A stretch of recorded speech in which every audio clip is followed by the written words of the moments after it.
அன்பார்ந்த எனதருமை யூடியூப் நேயர்களுக்கும் இதுவும் ஒரு முக்கியமான பதிவு தான். கால நேரங்கள் டைம் கிடைக்காதனால 2 வீடியோ தான் போட முடியுது. கொஞ்சம் டைம் ஃப்ரீனஸ் இல்லை. இந்த சித்திரை மாதம் பிறந்ததுலேருந்து என்ன சொன்னால் டைம் ஃப்ரீனஸ் இல்லை, டைட் ஒர்க்கு இருந்தாலும் 2 வீடியோனால எப்படி போட்டுருவோம் அப்படின்னு சொல்லிட்டு போட்டுக்கிட்டு இருக்கேன். கண்டிப்பாக ரெகுலர் வந்துடும். அது வரைக்கும் எல்லோரும் என்ன சொன்னாங்கன்னா இந்த 2 வீடியோ நல்லா ரெகுலராக படிங்க. எனக்கு டைம் இல்லை. அது ஒரு பெரிய கொடுமையாக இருக்கிறது. அதனால் என்ன சொல்கிறான்னா, எல்லா மக்களுக்கும் ஒரு ரகசியம், யாரும் சொல்லாத ரகசியம். எல்லோரும் எதுக்காக கஷ்டப்படுறீங்க? பணம் பணம். இந்த பணம் என்று சொல்லக்கூடிய ஒன்று ஒரு மனிதனுக்கு தேவையான பொக்கிஷம். அப்போ இந்த தேவையான பொக்கிஷத்தை ஈர்க்கக்கூடிய ஒரு சக்தி என்பது ஒன்று,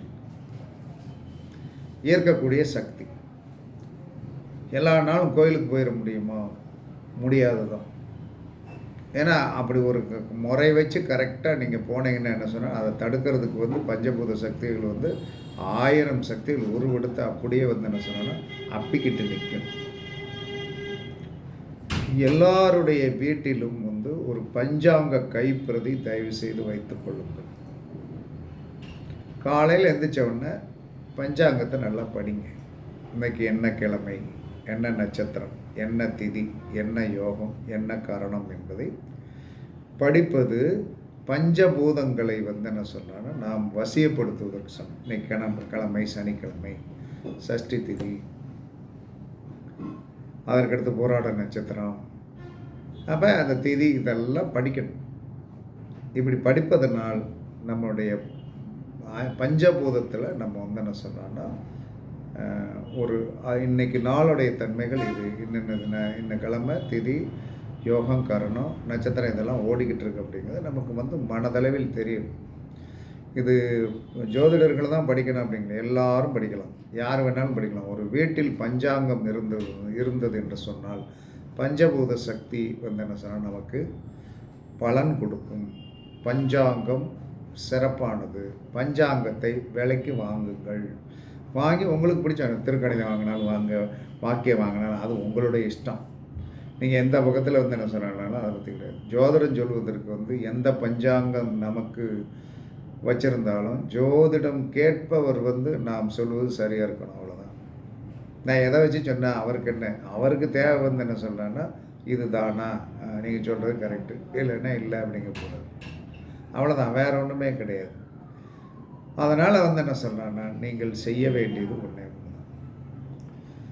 உங்களுடைய 2 குடையவன் நின்ற நட்சத்திரம்,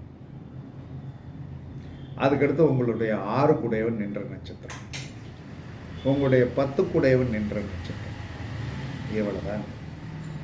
உங்களுடைய 2 குடையவன் நட்சத்திரம், 2 குடையவன் நின்ற நட்சத்திரமும், உங்களுடைய 6 குடையவன் நின்ற நட்சத்திரமும், உங்களுடைய 10 குடையவன் நின்ற நட்சத்திரத்தை வருகின்ற நாள் அப்படியே அண்டர்லைன் பண்ணி வச்சிருக்கோம். அப்போ அண்டர்லைன் பண்ணி வச்சேன்னு சொன்னா நீங்கள் என்ன செய்யணும், உங்கள் வீட்டு பூஜை ரூமில் இந்த 2 குடையவன் நின்ற நட்சத்திரத்திற்குண்டான பழத்தை வாங்கிக்கிடு. 2 குடையவன் நின்ற நட்சத்திரத்துக்கு உண்டான பழம் வேணும். 6 குடையவன் நின்ற நட்சத்திரத்துக்கு உண்டான பழம். அதற்கடுத்து என்ன சொன்னால் 10 குடையவன் நின்ற நட்சத்திரத்துக்கு உண்டான பழம். இங்கே இவ்வளோதான். இதை வாங்கி வைத்து உங்களுடைய 2 குடையவன் நின்ற நட்சத்திரத்திற்கு உண்டான நட்சத்திரம் வரும் இல்லையா, நட்சத்திரம் வரும்.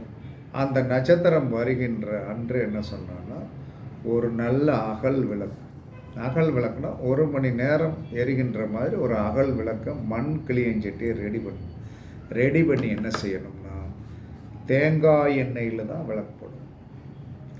தேங்காய் எண்ணெயில் விளக்கு போடுங்க. விளக்கு போட்டு என்ன சொன்னால் ஒரு சின்ன தட்டில் அந்த 2 குடையவன் நின்ற 2 குடையவன், நம்மளுடைய 2 குடையவன் நின்ற நட்சத்திரத்திற்கு உண்டான பழத்தை நிவேதனமாக வைக்கணும். வச்சுட்டு ஒன்றுமே சொல்ல வேண்டாம், தொழில் நல்லா வேணும், பணம் வரணும் அப்படின்னு சொல்லிட்டு முடிஞ்சால் உட்காருங்க. முடியலைன்னா என்ன சொல்கிறேன்னா அந்த கிளேஞ்சட்டில் எரிகின்ற தீபமும் அதற்கு நிவேதானமாக வைக்கப்பட்ட பழமும் அன்றைய நாளின் நட்சத்திரம் அப்படியே முக்கோண கணக்காக செட்டாக வேலை செய்ய ஆரம்பிச்சிடும். பிரபஞ்சம் எப்படி வேலை செய்யுது?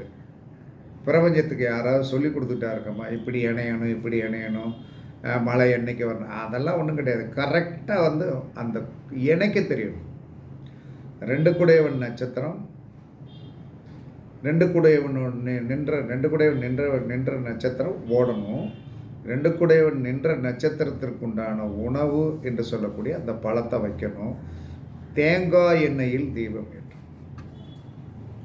தேங்காய் எண்ணெயில் தீபம் ஏற்றி என்ன சொல்லலாம்னா, அழகாக 1 மணி நேரம் எரிய விடணும். நீங்கள் சீக்கிரமாக வேலைக்கு வராக இருந்தால் காலையில் அன்னைக்கு பார்த்து சீக்கிரமாக குளிச்சுட்டு நீட் பண்ணி 6 to 7 எரிய விடுங்க, ஒன்றும் பிரச்சனைலாம் கிடையாது. 8:30 மணிக்குள்ளே என்ன சொன்னாங்கன்னா 8:30 மணி வரை 8:24 வரை சூரிய உதயத்திலிருந்து 2 மணி 24 நிமிஷம் காலையில் ஆகாய பூதம் ஓடிக்கொண்டிருக்கும். அப்போ தேங்காய் எண்ணெய் விளக்கு போட்டணும். அந்த உணவு பழத்தை வச்சிடும். இப்போ 2 குடையவன் என்று சொல்லக்கூடியவன் திருவாதிரை நட்சத்திரத்தில் பிறந்தால் நாட்டு வாழைப்பழம் வைக்கணும். 6 குடையவன் நின்ற நட்சத்திரம் என்ன சொன்னான்னா ரேவதியாக இருந்தால் உங்களுடைய 6 குடையவன் நின்ற நட்சத்திரம் ரேவதியாக இருந்தால் இழந்த பழம் வைக்கணும். இழந்த பிள்ளைகள் இழந்த பழ ஜாம் கடையில் விற்கிது. அதை ஒரு 2 இது வாங்கி என்ன சொன்னான்னா அந்த கவரை வெட்டி என்ன சொன்னால் வைங்க. அப்படி வச்சுட்டு என்ன சொன்னான்னா நீங்கள் விளக்கு போட்டு நீட் பண்ணிவிட்டு 1 மணி நேரம் கண்டிப்பாக விளக்கு எரியணும். மண் அகல் விளக்கு தான் போட்டு உங்களால் முடிஞ்ச என்ன சொன்னான்னா மகாலட்சுமி மந்திரம் சொல்ல முடியுமா? ஏதோ ஒரு மந்திரம் பணவரவுக்காக நீங்கள் மந்திரத்தை சொல்லலாம்.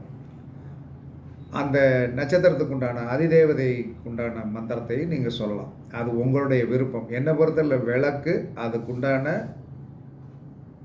அந்த நட்சத்திரத்திற்கு உண்டான உணவு என்று சொல்லக்கூடிய அந்த பழம், இதுதான் அங்கே 2 முக்கியம். இதை கரெக்ட் பண்ணி என்ன சொல்கிறேன்னா, நீங்கள் ஏற்றி விட்டாச்சுன்னா ஆட்டோமேட்டிக்காக உங்களுக்கு என்ன நடக்கும் அப்படின்னா, உங்களுடைய பொருளாதாரம் வலிமையாக 2, 6, 10க்குண்டானவர்களுடைய அந்த 2ஆம் இடத்திற்குரிய நின்ற நட்சத்திரம், 6 குடையவர் நின்ற நட்சத்திரம், 10 குடையவர் நின்ற நட்சத்திரம்.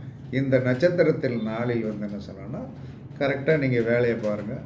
தேங்காய் எண்ணெய் விளக்கு தான் போடணும். வேறு எந்த விளக்கும் போடாது. கூட்டு எண்ணெய்கள் ஆகாது. பியூரான தேங்காய் எண்ணெய் வாங்கி வச்சுக்கிடுங்க. இப்படி எந்த ஒரு மனிதன் ரெகுலராக செய்து வருகிறான் அல்லது தினமும் நான் பூஜை ரூமில் பத்தி பருத்தி சாமி கும்பிடுவேன், ஏதோ எனக்கு தெரிஞ்ச மாதிரி ஒரு சின்ன விக்கிரகம் வச்சுருக்கேன், இல்லை என்ன சொன்னேன்னா விநாயகர் வச்சுருக்கேன், ஏதோ ஒரு விக்கிரகம் வச்சுருக்கேன் அப்படின்னா நீங்கள் அந்த விக்கிரகத்தை எடுத்து வைத்து அந்த விக்கிரகத்தை உங்களுக்கு அது பிடித்த தேவதையாக இருக்கலாம். அது உங்களுடைய விருப்பம். ஒருத்தர் முருகனை வச்சுருக்கலாம், மகாலட்சுமி வச்சுருக்கலாம், இல்லை காளி தேவியை வச்சுருக்கலாம், எது வேணாலும் வச்சுக்கிடுங்க. எப்பயுமே என்ன சொன்னான்னா ஒரு இது வேணும், ஒரு இன்ஸ்பிரேஷன். அப்போ இன்ஸ்பிரேஷன் எப்படின்னு சொல்லி வரும்போது அந்த இன்ஸ்பிரேஷன் என்று சொல்லக்கூடிய ஒன்றோடு கலந்து உறவாட வேண்டும் என்று சொன்னால் ஏதோ ஒரு மேக்னட் பவர் அங்கே இருக்கணும்.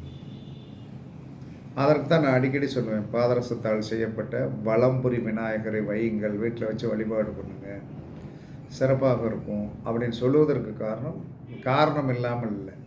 அப்போ மனிதனுக்கு இலகுவான வழி தெரியணும். அந்த இலகுவான வழியை அவன் கடைப்பிடிச்சு என்ன சொல்லணும், முன்னேறும். இந்த மாதிரி ஒரு மனிதன் இதெல்லாம் 2 குடையவன் நின்ற நட்சத்திரம், 6 குடையவன் நின்ற நட்சத்திரம், 10 குடையவன் நின்ற நட்சத்திரத்தை இயக்குகின்ற விதம் என்ன சொல்கிறான்னா தேங்காய் எண்ணெய் விளக்கு போடணும், மண்ணகலில் போடணும். அந்த நின்ற நட்சத்திரத்திற்குண்டான பழங்களை நாம் நிவேதானம் வைக்கணும். இது வச்சாலே என்ன சொல்லணும், உங்களுடைய தொழில் ஓட ஆரம்பிச்சிடும். தொழில் நல்லா ஓட ஆரம்பிச்சிடும். தேங்காய் எண்ணெய்க்கு அவ்வளோ பவர் உண்டு. தேங்காய் எண்ணெயை சாதாரணமாக நினைக்காதீங்க. எதுக்கு என்ன சொன்னாங்க, தலைக்கு குளிக்கிற எண்ணெய்க்கு மட்டும்தான் என்ன சொல்கிறாங்கன்னா நல்லெண்ணெயை தலையில் வைக்க சொன்னான். எப்பயுமே தலையில் ஏன் தேங்காய் எண்ணெய் என்ன சொன்னாங்கன்னா தேய்க்க சொன்னான். காரணம் இல்லாமலாம் எல்லாமே ஒரு மனிதன் நித்தமும் குளித்து முடித்தவுடன் உடம்பை சுத்தப்படுத்திவிட்டு கைகாலுகளுக்கு தேங்காய் எண்ணெய் தேய்ச்சான் என்று சொன்னால் அவனுக்கு நித்தமும் பணம் வரும். இதெல்லாம் உண்மை.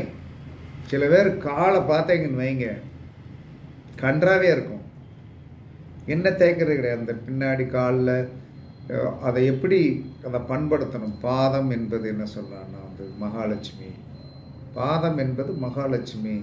அந்த மகாலட்சுமியை நம்ம கண்டுக்கிறதே கிடையாது. அப்போ எல்லா மனிதனும் தான் வாழ்க்கையில் செய்ய வேண்டிய இந்த ரகசியமான விஷயம் 2 குடையவன் நின்ற நட்சத்திரம், 6 குடையவன் நின்ற நட்சத்திரம், 10 குடையவன் நின்ற நட்சத்திரத்தின் ரகசியங்கள் என்ன என்று சொன்னால், தேங்காய் எண்ணெய் தீபம் போட்டு அந்த நட்சத்திரங்களுக்கு உண்டான பழங்களைத்தான் வைக்கணும். வேறு எதுவுமே பட்சணம் அப்படி இப்படி அதை அப்படியாக்குங்கிற இதெல்லாம் நீங்கள் வைக்கவே கூடாது. ஒன்லி பழங்கள் தான். அதுக்குண்டான பழங்கள் நம்ம ஏற்கனவே வீடியோவில் சொல்லியிருக்கோம். இதை ஒரு மனிதன் ரெகுலராக சொல்லி முடிந்தால் மந்திரம் சொல்லுங்கள். இல்லைன்னா ஒரு 12 நிமிஷம் என்ன சொன்னானோ அந்த விளக்கை பார்த்துட்டு உட்காருங்க. எல்லாம் முடித்து 1 மணி நேரம் கழிச்சு என்ன சொன்னான்னா அந்த விளக்கை நீங்கள் குளிர வைத்து விட்டு 1 மணி நேரம் தான் எழுஞ்சால் போதும். 1 மணி நேரம் முடிச்சிடும். அந்த பழத்தை தானம் பண்ணி 2 குடையவனோ 6 குடையவனோ 10 குடையவனோ நின்ற நட்சத்திரத்திற்குண்டான உணவுகளை நாம் சாப்பிடக்கூடாது. அது கர்மா சார்ந்த விஷயம். 2 குடையவன் 6 குடையவன் 10 குடையவனுடைய சம்பந்தம் எல்லாம் கர்மா. அப்போ அந்த கர்மா என்று சொல்லக்கூடியது வெளியே போகணும், வெளியே போயிடணும். அப்போ வெளியே போகும்போது யாருக்கு சார் கொடுக்குறது? எத்தனை பேர் என்ன சொன்னோன்னா கோவில் வாசலில் என்ன சொன்னான்னா உட்காந்துருப்பாங்க, இந்தாங்க வச்சுக்கிடுங்க அப்படின்னு சொல்லிட்டு ஒரு 10 ரூபா கொடுங்க. நீங்கள் கொடுத்ததையும் கொடுத்த மாதிரி இருக்குது. 10 ரூபா கொடுங்க. இதில் என்ன மாதத்தில் 3 தடவை தான் இந்த நட்சத்திரம் வரப்போகுது. அந்த நட்சத்திரம் வருகின்ற அன்றைக்கி விளக்கு போட்டேன்னு சொன்னால் 1 மணி நேரம் கழித்து அப்படியே ஆஃபீஸ் கிளம்பும் போது நீங்கள் நீட்டாக போய் என்ன சொல்கிறான்னா அழகாக அவங்ககிட்ட கொடுத்து 10 ரூபாயை கொடுத்துட்டு நீங்கள் வாட்டுக்கு வாங்க. உங்களுடைய வாழ்க்கையில் பொருளாதாரம் என்று சொல்லக்கூடிய ஒரு மைனஸான நிலைமைகள் வாழ்க்கையில் வரவே வராது. இந்த சூத்திரங்களை ஏன் இது நாள் வரைக்கும் சொல்லலை அப்படின்னா, எப்பயுமே இறைவன் அந்தந்த காலகட்டத்தை உணர்த்துவான். ஏன்னா நம்மளை இயக்குவது நாம் அல்ல, நமக்கு ஒரு இறை சக்தி இருக்குது. அந்த இறை சக்தி இயக்குகிறது. ரைட்டான வேலையை கொடுக்குது. என்ன செய்கிறோம்? ஒன்றும் பண்ண முடியல. அதே சமயத்தில் நம்மளுடைய ஒரு போர்ட்ஸு 2 வீடியோ நான் போட்டுருவோம், 4 வீடியோ போட முடியல. காலம் அது கிடையாது. இப்படி கிளம்பி வீட்டுக்கு போன பிறகு அங்கே போயிட்டு சாப்பிட்டுட்டு கொஞ்சம் நேரம் ரெஸ்ட் எடுக்கிறதுக்கு தான் மனது போகுது தவிர வேறு ஒன்றும் போக மாட்டேங்குது.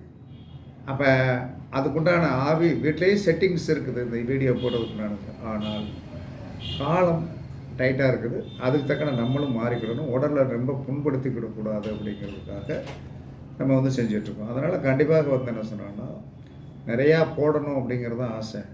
ஆனால் காலங்கள் கொஞ்சம் வேலைகள் அதிகம். அப்போ இதை செஞ்சுக்கிடணும். இதை செஞ்சுக்கிட்டு என்ன சொன்னா கரணநாதன் இருக்கான் இல்லையா, கரணநாதனுக்குண்ட கரணநாதன் நின்ற நட்சத்திரம் வரும் இல்லையா, அந்த நட்சத்திரத்தை அன்னைக்கும் அதற்குண்டான பழத்தை வைத்து இந்த தேங்காய் விளக்கு போடணும். போட்டு கரெக்ட் பண்ணிட்டு வாங்க.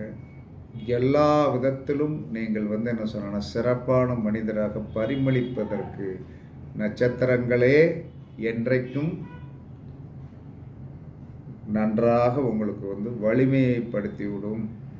அப்போ இந்த கரணநாதன் அப்படின்னு சொல்லக்கூடியவனுடைய அந்த கரணநாதனுக்குண்டான கிரகம் எந்த நட்சத்திரத்தில் உட்கார்ந்துருக்கிறதோ அந்த நட்சத்திரத்தில் இந்த தேங்காய் எண்ணெய் தீபம் அகல் விளக்கில் போட்டு அந்த நட்சத்திரத்துக்கு உண்டான உணவை நீங்கள் தாராளமாக சாப்பிடலாம். எந்த பிரச்சனையும் இருக்காது. ஒரு தீபத்தாலும் ஒரு உணவாலும் பெரிய யோகத்தை அடைய முடியும் என்று சாஸ்திரம் இன்னைக்கு வரைக்கும் நிரூபித்து கொண்டே இருக்கிறது. தயவுசெய்து என்ன சொன்னான்னா இந்த நடைமுறையை கடைப்பிடிங்கள். கண்டிப்பாக நீங்கள் எல்லோரும் வெற்றி பெறுவதற்கு வாழ்த்துக்கள் கூறி உங்களிடமிருந்து விடைபெறுவது சிப்பிப்பாறை ஜோதிடர் சாதி ராகவன் ஜெயபாலாஜி. சுகமே சொல்க, சுகமே சொல்க. வாழ்க வளமுடன், வாழ்க வளமுடன். வணக்கம்.